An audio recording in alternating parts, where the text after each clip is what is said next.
Hi everybody, it's Joe Usher here. So today we're going to look at using Ordnance Survey Ireland, so OS maps in geography education, predominantly primary school. I'll show you how to use them for junior classes as well as senior classes.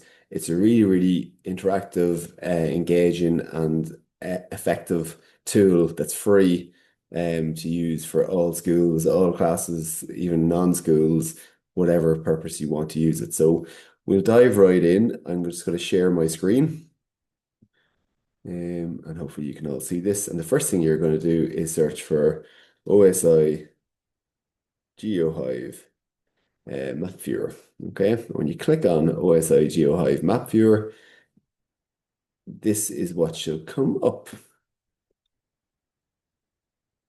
Now, so immediately you'll be hit with a agree to terms and conditions to sign your life away, and you can do that. I'm just going to clear this screen here. But it's essentially what this is a really powerful mapping tool for all. It's just the 26 counties of the Republic. It doesn't do the North. And if you look at it here initially from this, I suppose, scale, 100 kilometers out, it doesn't look great. It just gives you the motorways and the some major roads. But if you zoom down, that's when it becomes powerful, okay? So you can zoom in using the top left plus and minus um, icons here, or you can use your mouse scroller, which I use, or if you don't know where you're actually going to zoom down to your locality, if you don't know exactly where it is on the map, you can search for it in the search bar either. So for instance, I could search Oldcastle here. Oldcastle County Meath is where we're going to go to for this example. And if I wasn't sure, it'll show me where it is here. If not, I can just, as I said, zoom down and zoom in. But we're up in North Meath here. And you can see Oldcastle here. And even now, this does not look like a great map on first viewing, but you need to zoom in. We're still 1 kilometer out. We need to be down within 60 or 100 meters to get the detail. So here is an up-to-date 2025 map of Oldcastle and the developments that's happening there. So it gives me all the street names, Cogan Street, Cavan Street, Church Street. It gives me the outlines of all the buildings, such as the primary school here, houses, etc., shops, and the public parks like recreational facilities like the soccer pitch here. There's a Gaelic football pitch. There's a pitch and putt course here. And factories and whatnot. So it gives me all of that detail there. And it's quite kind of simplistic in its color and I suppose titles or labels as well. But where it really comes into its own in terms of this map is the base layers. Okay. So I can look at this base map gallery and I can select from this a number of different map layers to actually use. Now, for the purposes for education that I use, I will only ever use the current map that we have there, the 1913 or the 2013 satellite imagery, which is kind of updated from 2013 to today. So it depends on where you are in your area. Now, Google Earth will have more up to date, more recent maps than that, or satellite imagery, but this is quite up to date and the clarity is very good. So you can see here in the primary school here, you can see the primary school building, the school garden, the infants play area. I don't know if you can actually track my mouse going across the area, but the basketball courts, the football pitch, etc., and the trees. So young children can really make sense of the features of their school grounds and their immediate environment here, which is perfect.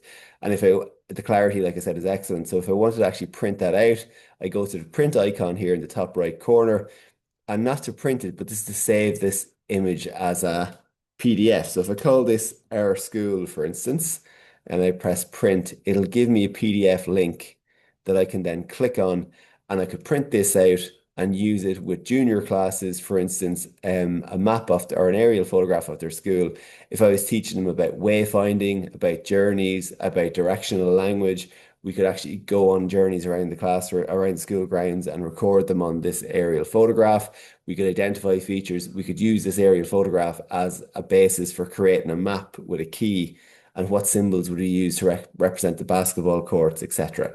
So it's a really useful tool for that. For senior classes, you could actually try and work out an accurate map from this to go out with a trundle wheel and measure aspects of the yard, the school grounds, and try and emulate that and map it to scale in the classroom. The scale is given down here in the bottom right corner as well, for that kind of purpose. Anyway, that's one aspect of it. Another aspect that it has actually is, oh, we'll go to that in a second, is to look at, I suppose, historical maps, like maps from 100 years ago. So there's satellite imagery that's current, there is the map that's current, and then there are historical maps here you can see at the bottom. The 25-inch Map Genie is a map that it's frustrating that it's kind of badly named. It doesn't give the date, but these maps were created between 1911 and 1913 across the country. And you can see the level of detail. So this is going back over 100 years. What was Oldcastle like 100 years ago? What was our locality like 100 years ago? What has remained the same? What has changed? What could we investigate in history or in geography around this? So you can see that the old school was still there. The new school building that's behind that was not there in 1911 or 1913. The names, street names, some of them have remained the same and some of them have changed. Like Cavan Street is still there, but you can see here Castle Street is completely changed. So Castle Street today is now called Cogan Street. Okay, so why might that be? Well, because in 1913, this is before the War of Independence and the 1916 Rising. So this was when Ireland was still under British rule. Whereas after 1913, when it becomes Cogan Street, was after, sorry, the War of Independence, when it becomes Cogan Street, it was named after Seamus Cogan, who was a local IRA volunteer who was killed during the War of Independence. And there is a little statue to him, Celtic cross on the square here, dedicated to himself and another volunteer who died in the War of Independence. So that shows you a kind of change of place names as well, got to do with, I suppose, political power and influence at the time.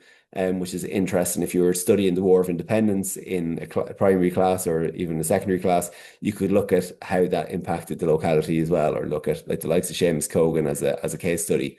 Another thing that you have here is the terminus, the engine shed, footbridge, and goods shed. What does this look like? I'd be asking my class. It looks like a train line. Okay, so it looks like there was a train line in 1913 in Oldcastle.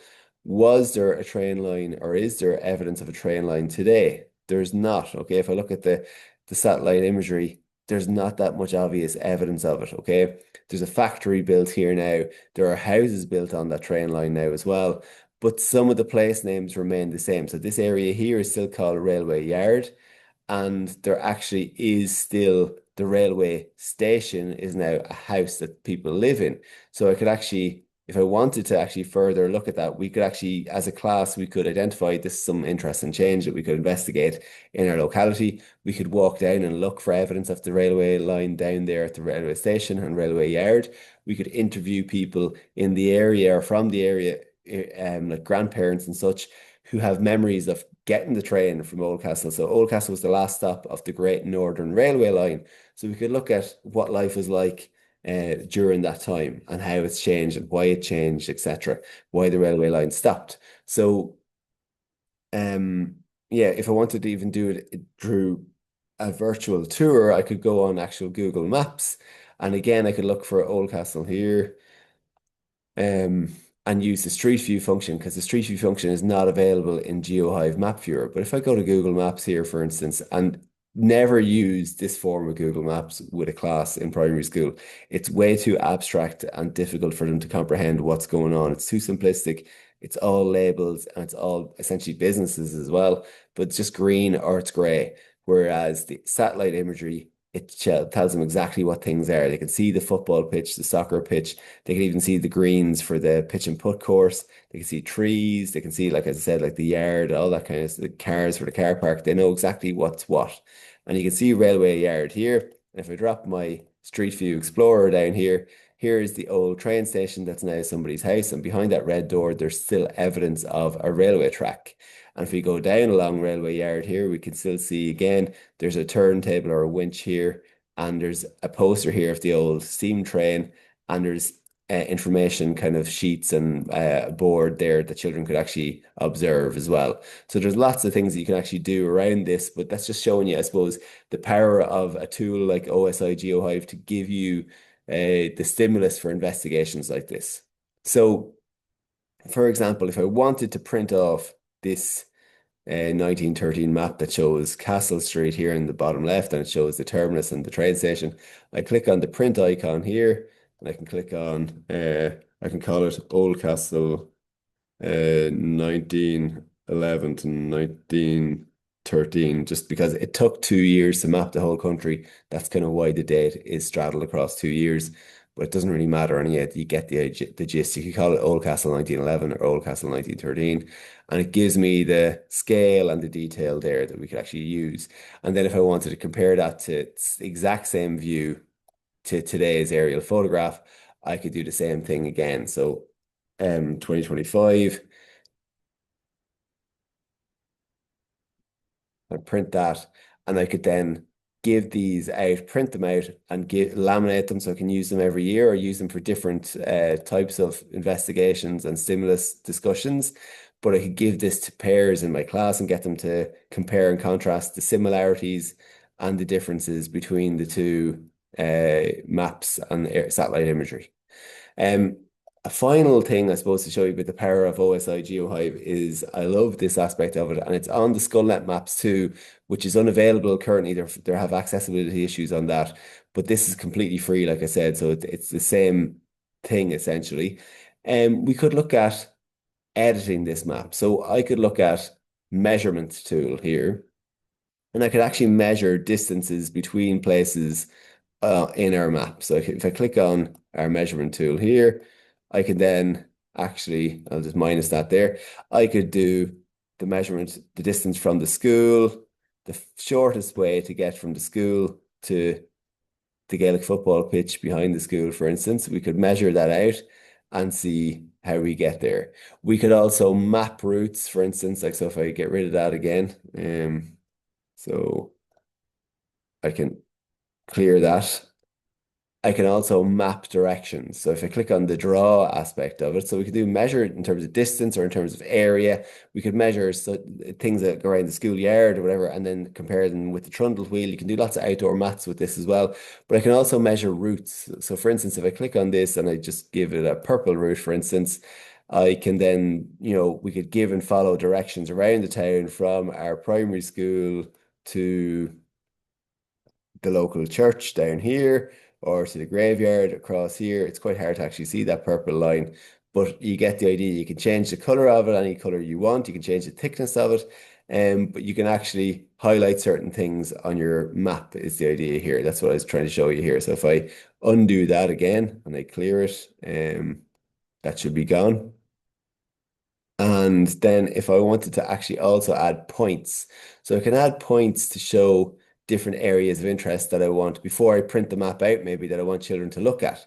For instance, like, so I could add points to the railway station. I want them to think about the changes there. So if I change even the base layer back to the old map, we can actually highlight areas that have changed and areas that have remained the same.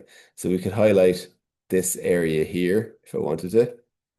If I click on this and my points that I want to add. Okay, what else do I want to add? I want to add maybe Cogan Street, Castle Street, that's changed. I'll put that there as well. The monument on the square, our school as a point as well. So then when I actually go to print the map, I can have these circles actually highlighted specific areas that I want children to actually look at on their maps. Does that make sense? So you can do loads of things there where children can actually use this. You can use it on the whiteboard, but children can actually use this highlighter function. I suppose the most basic idea for me would be that you'd actually print out these and laminate them, and children can actually annotate them with markers, whiteboard markers, and wipe them off. But again, on the whiteboard, this kind of thing of annotating a map or an aerial photograph is really, really useful. As is the fact that these points change they stay on depending on the layers. So you can see here, if I'm on the 1913 map, you can see the terminus, the school, all highlighted, and then I can see what happens to them in the 2025 map, or what happens to them in the 2013 to current day satellite imagery. You can still see the same things highlighted.